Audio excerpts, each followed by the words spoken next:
Welcome back to another episode of Lifetime Talks. I'm David Freeman. And I'm Jamie Martin. In today's topic, we're going to be talking about supplement support for immune health.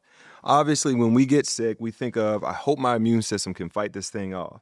And the good news is there are going to be things that we could do in our everyday life to help our immune system and challenge it when that time comes. So in today's episode, we're going to be talking about those things, including the role of supplementation that can play in supporting a healthy, resilient immune system. And we got a guest back that you've probably seen here before. Who we got, Jamie? Yes, Paul Kriegler, one of our go-tos, is back. Paul is a registered dietitian and the senior director of product development for LTH supplements at Lifetime. Been with Lifetime for a long time now. Paul, it's good to see you again. Thanks for inviting me back. Awesome. This is a big topic. We're going to delve into it today. Before we get into the conversation, we do want to caveat that if our listeners are interested in making a change in their health plan based on anything they hear today, really it's always a good idea to consult with a healthcare provider, right? Like we always want to start there. But we want to delve into this. Immune health is a big topic as we go into the fall when a lot of sicknesses start to come back into. We're seeing it. Kids are back in school, or it's just getting colder. We're not feeling as well. We often get sick. So we're going to delve into that. Do you want to kick us off with that? Yeah, so, two major components in the immune system. You got innate immunity and you got adaptive immunity. Can you kind of break down each one of those and what they mean? Yeah, they're kind of two major branches of the immune system, or a way to think of how to support the immune system or immune function. The innate or humoral immunity think of it's all the physical structures, all the barriers that your body builds and maintains to keep invading pathogens or irritants out of the system.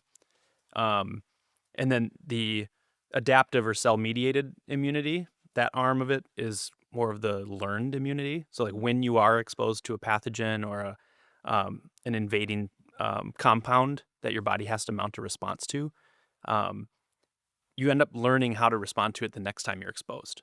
Right. So one is like, can you stop some exposure? And the other is, how do we, because it's inevitable, you're going to get exposed to something in your environment. How do you respond in a healthy way? Yep.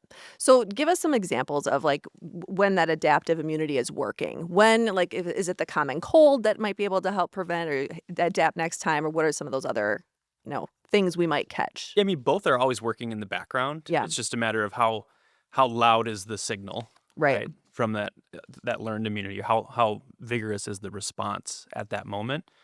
So the adaptive immunity, the common symptoms that people complain about, like stuffiness, right? Watery eyes, congestion in their nasal passage or in their chest, or fever, like all those are signs that your adaptive immunity is working on something. Right. Got it. Okay, so let's talk about the role that both innate and adaptive immunity, they're really dependent on lifestyle and nutrition. We know this, like what we do in our day-to-day life, our habits matter in terms of how do we respond to different things. So why is that important? Well, the first one, it's all the physical structures right. and all the enzymes that kind of line those physical interfaces between ourselves and our environment. And literally every protein in our body gets turned over 3 or 4 times a year. So that's why you hear catchphrases like, you are what you eat, digest, and absorb. Right. Because you become the food and nutrients that you eat. Mm-hmm. And that's, I think, the clearest example of why it's so important to pay attention to nutrition first and foremost. Got it. Because without solid nutrition, you can't build the most robust structures and systems of defense to keep your body protected from, threats in the environment. Yep. And there was a quote that you shared with us from Hippocrates as far as it's far more important to know what a person the disease has than what disease the person has. Yeah. Let us know exactly what that means. That's it's old deep wisdom, but it's I think, it's easy to realize that's true. Your baseline level of health determines a lot about what course your body and your immune system take when you're exposed to a threat or a pathogen. So, your everyday baseline health is so much more in your control than everything else that could be a threat in your environment. So it's like, pay attention to what you can control or influence every day, meal to meal, what's on the end of your fork, how your thoughts are, helping navigate through your day, more so than just being afraid of your environment. Yep. Well, let's get into some of those controllable factors. We want to talk about the nutrition and lifestyle things that are important for strong immune resilience. We're going to keep this part brief because we got a lot of things on supplementation we want to get into. But why are they important to this conversation? I mean, we already said, nutrition, it helps set the foundation. But what are some of those specific things, nutrition-wise and lifestyle-wise, that can really help to boost our immunity? Yeah, it's simple but not easy. Mm-hmm. So I don't want to downplay the complicated nature of nutrition and individualized health choices, but we have to get adequate protein. I call it ample protein. So if you're somebody that exercises regularly, or you have a goal in your life to build or maintain lean tissue throughout your lifespan, you have to eat more protein than the baseline recommendation or the RDA. Yeah. And we've got whole episodes on that, tons of articles, but it's basically a gram of protein per pound of lean body mass per day is a good starting point. Some people need more than that, depending on their specific situation. Right. Good hydration. And what we mean by that is drink more water than anything else, probably about a half of an ounce per pound of body weight per day. And if you're someone who sweats or takes prescription or over-the-counter medications regularly, you probably need to supplement with electrolytes as part of your hydration strategy, because simply drinking water isn't enough to maximize hydration and keep all those tissues of your immune system and the rest of your body well lubricated and sufficiently hydrated.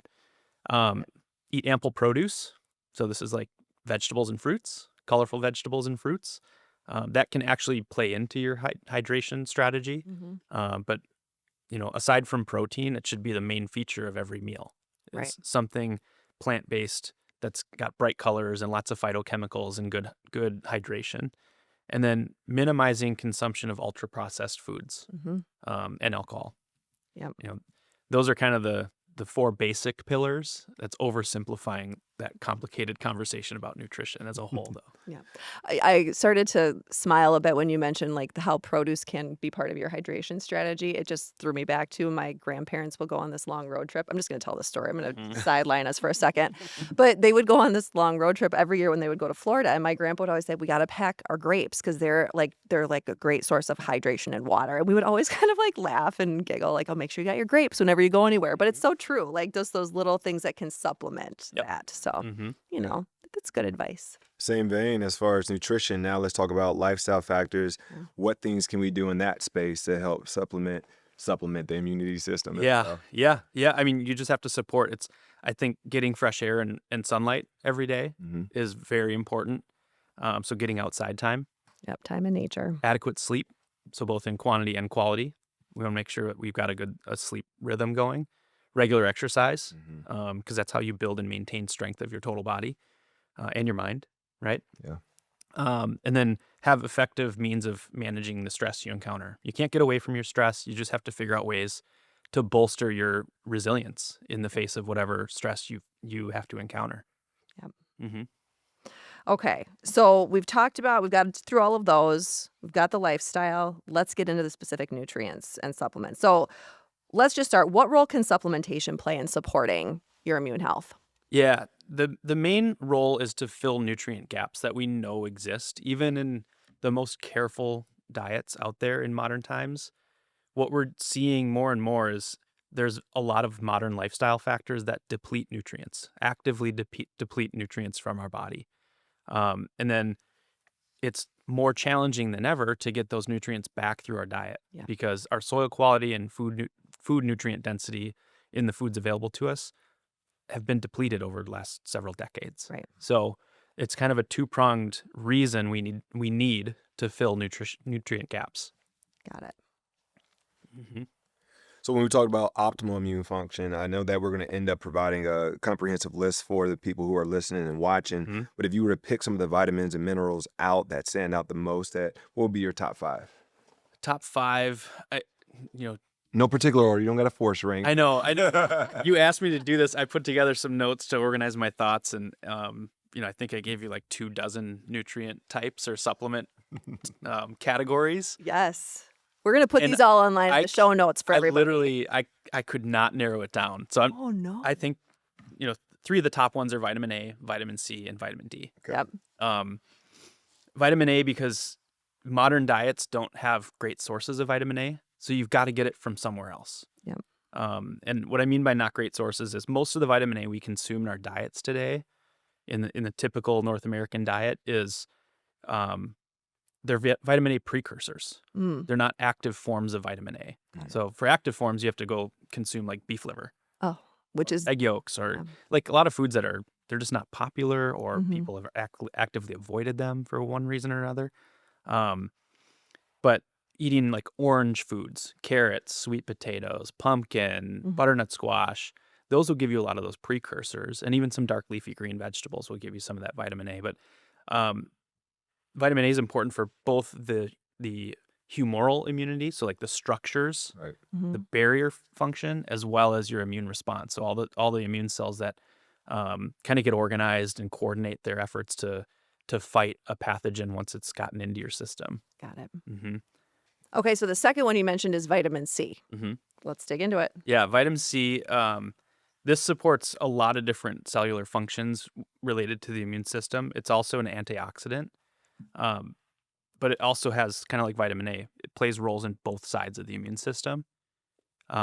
Vitamin C is crucial for supporting or the process of building physical structures, Mhm. especially collagen-based structures. So like a lot of the linings of your airway and skin and all that.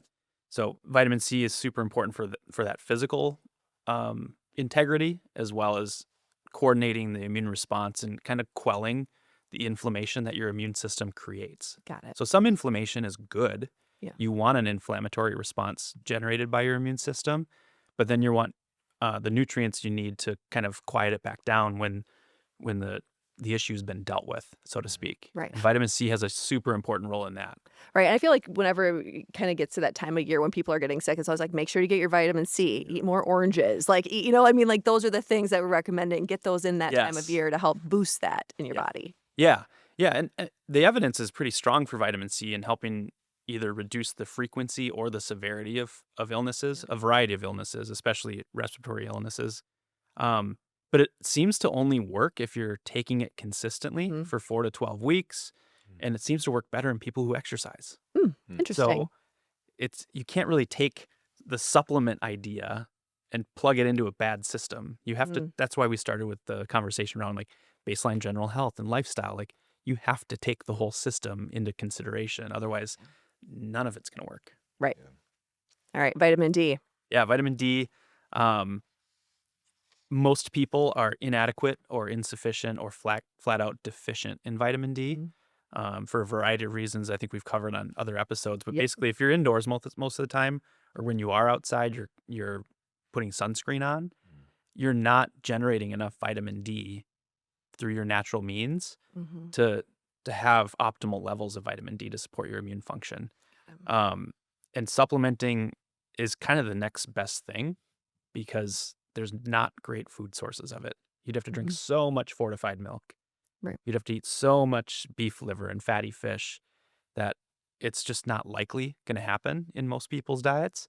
So getting sunlight and eating a healthy diet is often still not enough, and taking 2 to 5,000 IUs of vitamin D per day, vitamin D3, ideally with vitamin K2 as well, and with enough magnesium is kind of what generates the powerful effect of vitamin D's support of your immune system. Yep. Let's talk about the benefit of the K2. I know Yeah. you said that is it transporting. What exactly is the K2 doing with Yeah. vitamin So D? what we know about vitamin D is it's a prohormone. One of its functions is helping your body absorb calcium. And we get way more exposure to calcium through our diet than we do to the counterpart to calcium is magnesium. And if you overload your body with vitamin D and calcium, it can encourage calcification of soft tissues, including your artery walls.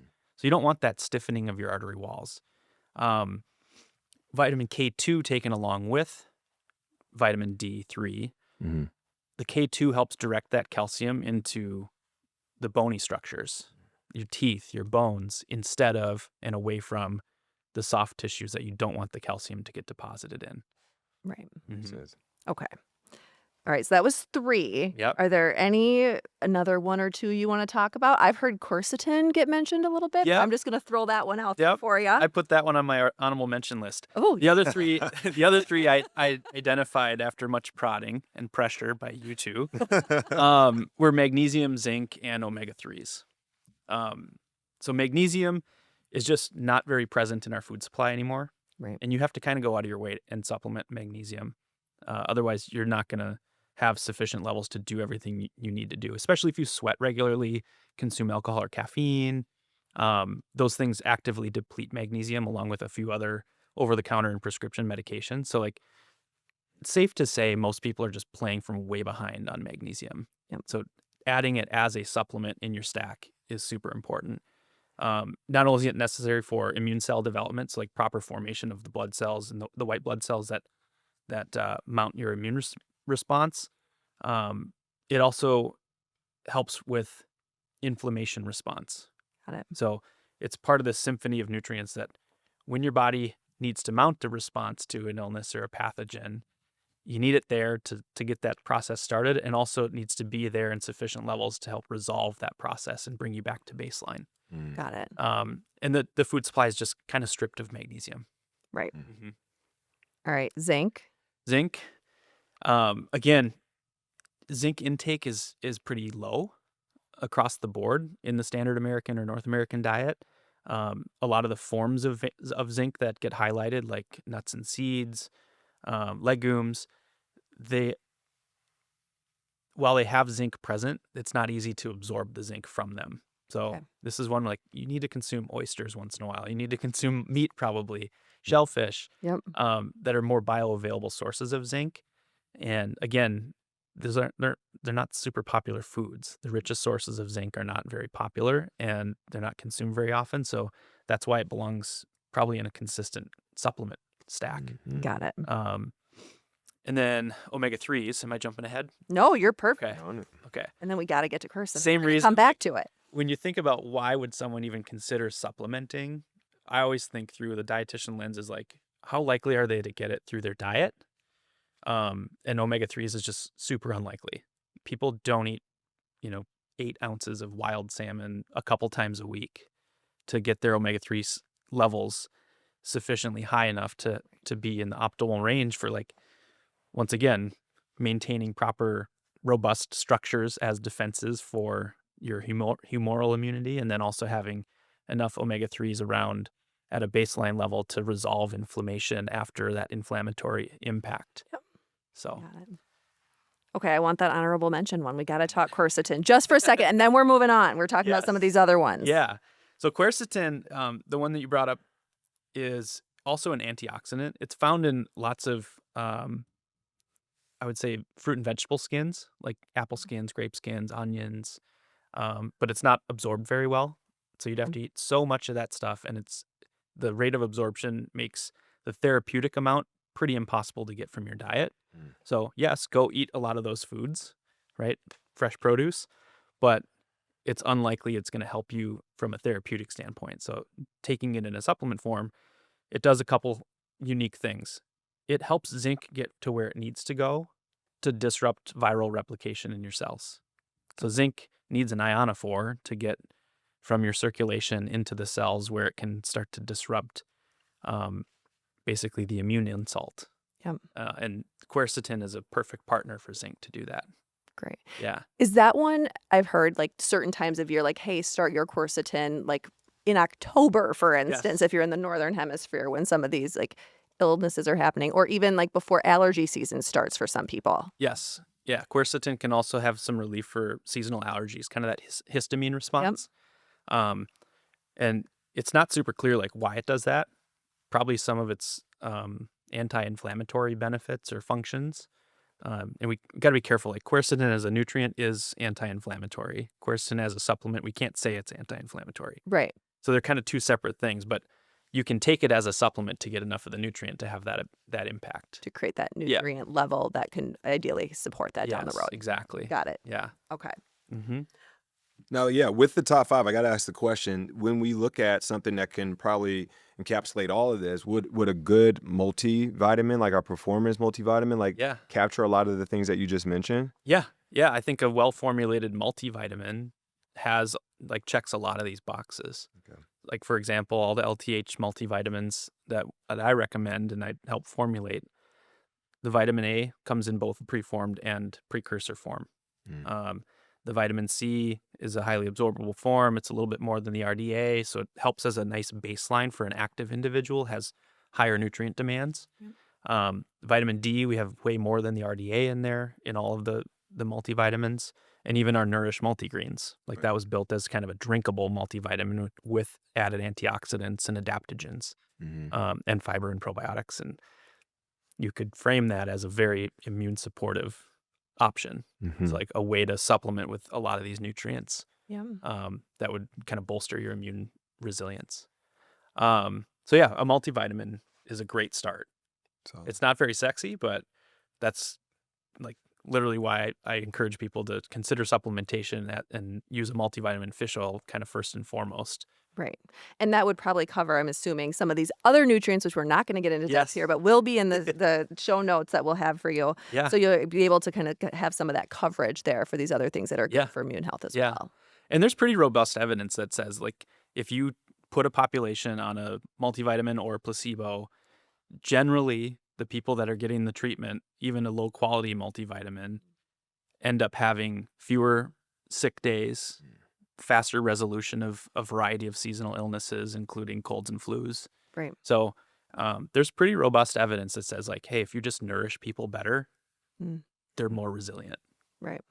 and we got another one too. Like we've seen, I've actually taken the colostrum, and that has benefits as far as around immunity too. So can you break down some of the benefits that come from colostrum? Yeah, yeah, colostrum. We have a whole episode on that too, but it's kind of it's the most rich source of immune globulin proteins that we know of, Mm-hmm. right? So, and it's purposely made, in this case for cows, it's for the baby cows who are born without any immune system, really, to start building their immune system. So it's the first milk they get. And there's a way for us to kind of capture some of the leftover and preserve it and prepare it in a way that we can consume it. And it does turn out to have some immune benefits for humans too. Yeah. Oh. Mhm. Similar, I mean, there's amino acids as well, and that's kind of tied back to protein, Yep. which we've talked about already. Yep. Yeah. Essential amino acids. What I like about essential amino acid supplements for people who are, constantly getting sick is you almost, it's more likely than not that their gut function is not where it needs to be. Mhm. So loading them up on protein that needs to be broken down and digested and then absorbed that's a tall ask. So if anyone's gut function is disrupted or kind of out of balance, the fastest way to replete them with the amino acids they need to build back that resilience is to give them the amino acids in their individual form. And that's what essential amino acids are.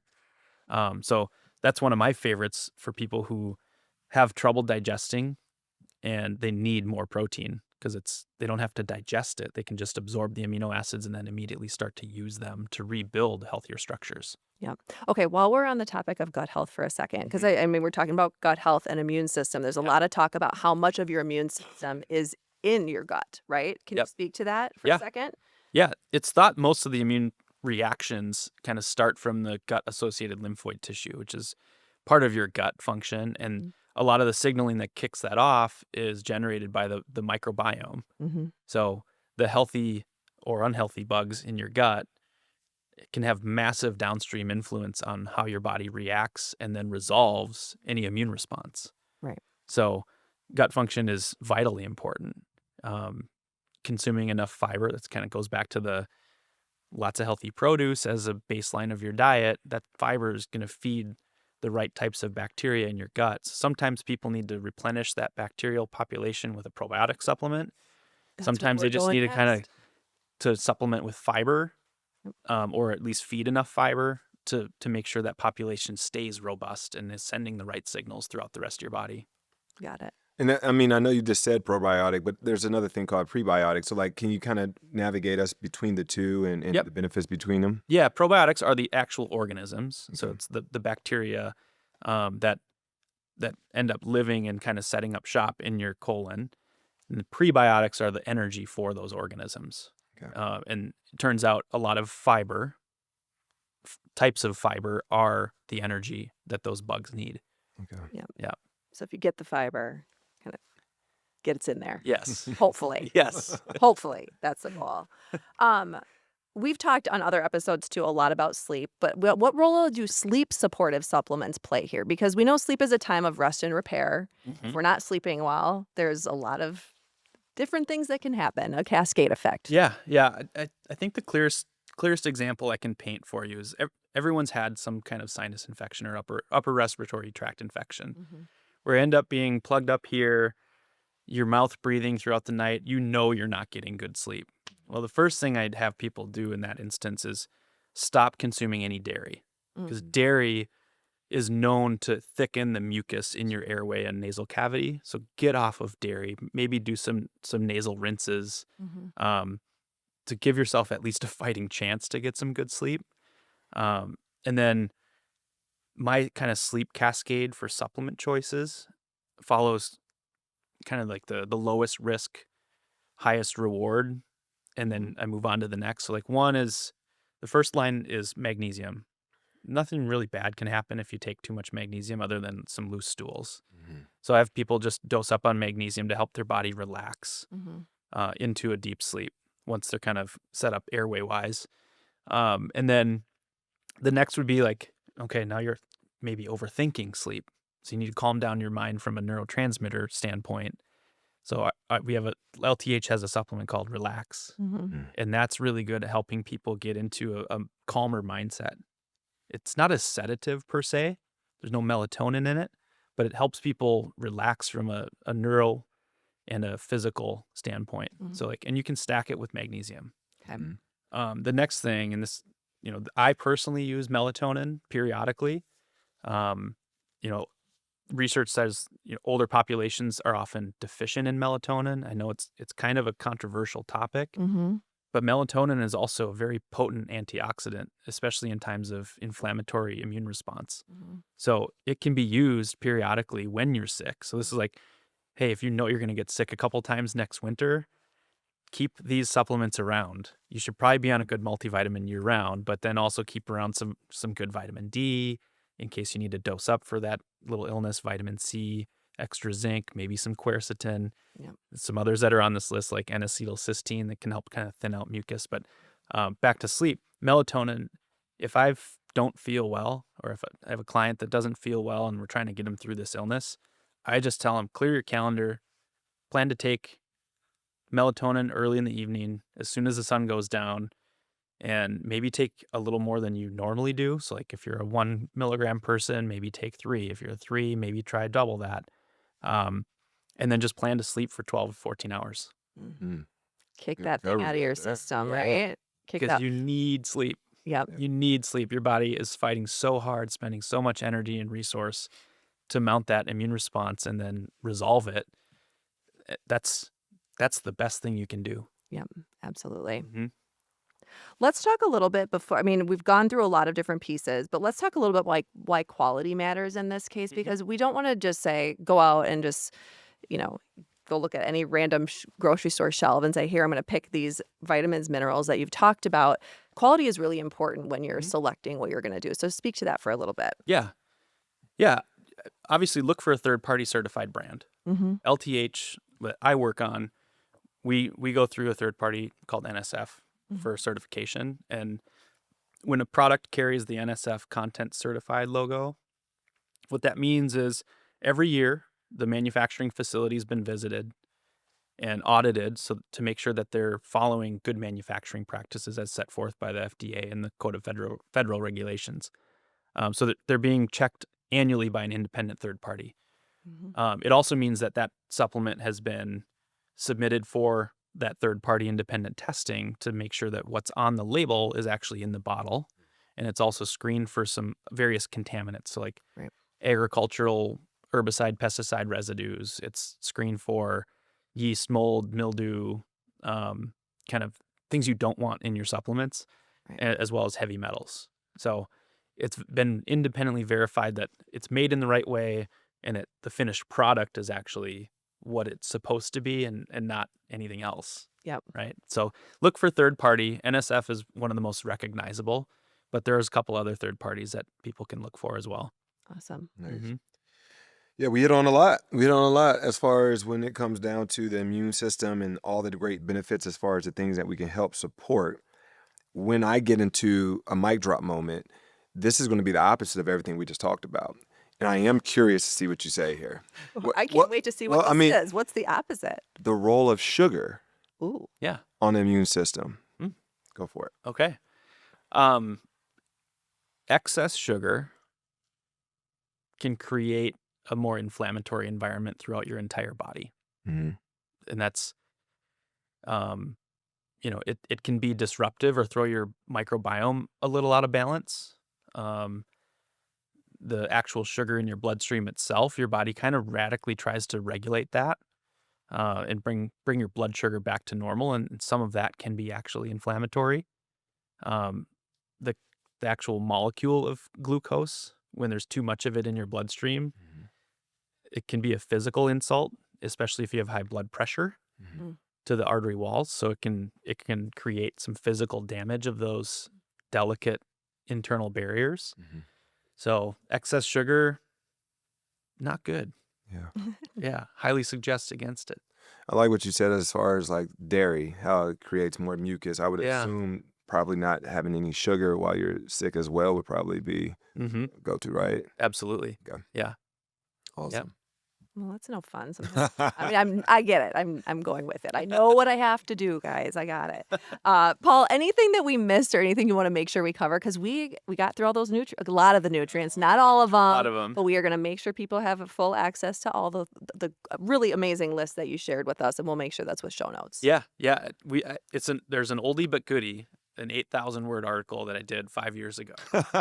Not The ultimate guide to supporting your immune system. Yes. It's still available on Experience Life. nice. And it's still one of our most, I think, people like certain times of years that baby rises to the top. Probably and in the fall time or winter time. Yes.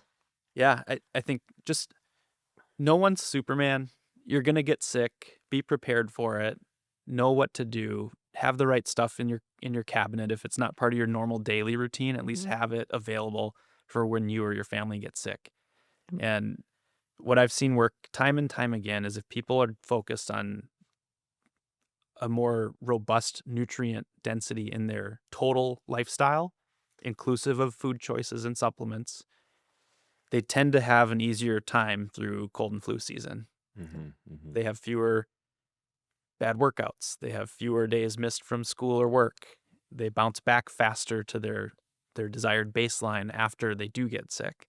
So it pays in so many ways to just work on your general health all year round. Yeah. Right. Which goes back to what we're, talking about all the time, those pillars, right? That nutrition, how does it connect with Sleep. movement, sleep, stress Stress. management? It's all interconnected. All of Yep. All of those pieces. Well, Paul, as always, we love having you on. We'll want to make sure our listeners can find more from you. You have past episodes of the podcast, lots of articles at Experience Life. Anywhere else you want people to find you? I think that's the best place. Best place. All right. Thank you, Paul. Thanks Appreciate for having you me. coming on, brother.